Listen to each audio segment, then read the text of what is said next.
అందరికీ నమస్తే అండి. Welcome to Ramesh TV. నేను మీ రమేష్ బాబు. నారా చంద్రబాబు నాయుడు గారికి జగన్మోహన్ రెడ్డి గారు లండన్ వెళ్తూ ఒక సవాల్ విసిరి వెళ్ళారు. అదే ఐపాక్ టీంతో కలిసి మనము 2019 ఎన్నికల కంటే ఎక్కువ సీట్లు గెలవబోతున్నాం అని చెప్పి 151 సీట్ల కంటే ఎక్కువ సీట్లు గెలవబోతున్నాం అని చెప్పి వాళ్ళ కార్యకర్తలు మనోధైర్యాన్ని కల్పించి లండన్ వెళ్ళిపోయారు. అప్పటి నుంచి టీడీపీ నాయకుల్లో కానీ, టీడీపీ కార్యకర్తల్లో కానీ, కేడర్లో కానీ ఒక నైరాశ్యత నెలకొందనే చెప్పొచ్చు. ఎందుకంటే జగన్మోహన్ రెడ్డి గారు అంత ధైర్యంగా ఐపాక్ టీంతో కలిసి ఆ విషయం చెప్పిన తర్వాత నారా చంద్రబాబు నాయుడు గారు కానీ, పవన్ కళ్యాణ్ గారు కానీ వాళ్ళ టీం అంటూ ఒకటి ఉంది, రాబిన్ శర్మ అనే టీం. వాళ్ళతో కలవడం కానీ ఒకంత ధైర్యంగా మేము కూడా గెలుస్తాం, ఫలానా రోజు ప్రమాణ స్వీకారం చేస్తామన్న విషయాన్ని కూడా వాళ్ళు చెప్పలేకపోతున్నారు అంటే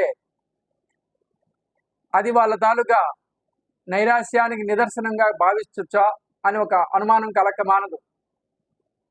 ఎందుకంటే జగన్మోహన్ రెడ్డి గారు టూర్ కూడా ధైర్యంగా బయటపెట్టి నేను ఇలా ఫ్యామిలీతో లండన్ వెళ్తున్నానని చెప్పి ఒక టూరు వెళ్ళారు.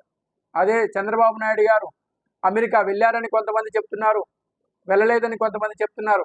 వాళ్ళ టీడీపీ పత్రికలు, మీడియాలే ఒక్కొక్కరు ఒక్కో రకంగా అమెరికా వెళ్ళాడు, వేసవి విడిది కోసం వెళ్ళారని కొన్ని టీవీలు చెప్తుంటే, కొంతమంది ఆరోగ్యం బాగు చేసుకోవడానికి వెళ్ళారని చెప్తున్నాయి.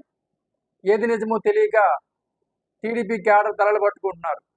ఇదంతా ఎందుకు చెప్పాల్సి వస్తుందంటే వైఎస్ఆర్సీపీ ఉన్నంత కాన్ఫిడెంట్గా టీడీపీ క్యాడర్ కానీ, నాయకులు కానీ లేరు అని చెప్పడానికి ఇదే నిదర్శనం.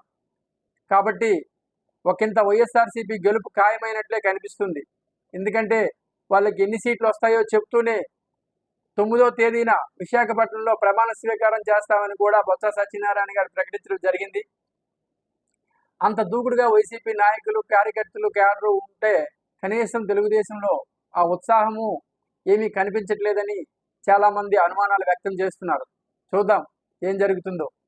Thank you. సబ్స్క్రైబ్ చేసుకోండి, లైక్ చేయండి, షేర్ చేయండి. Thank you.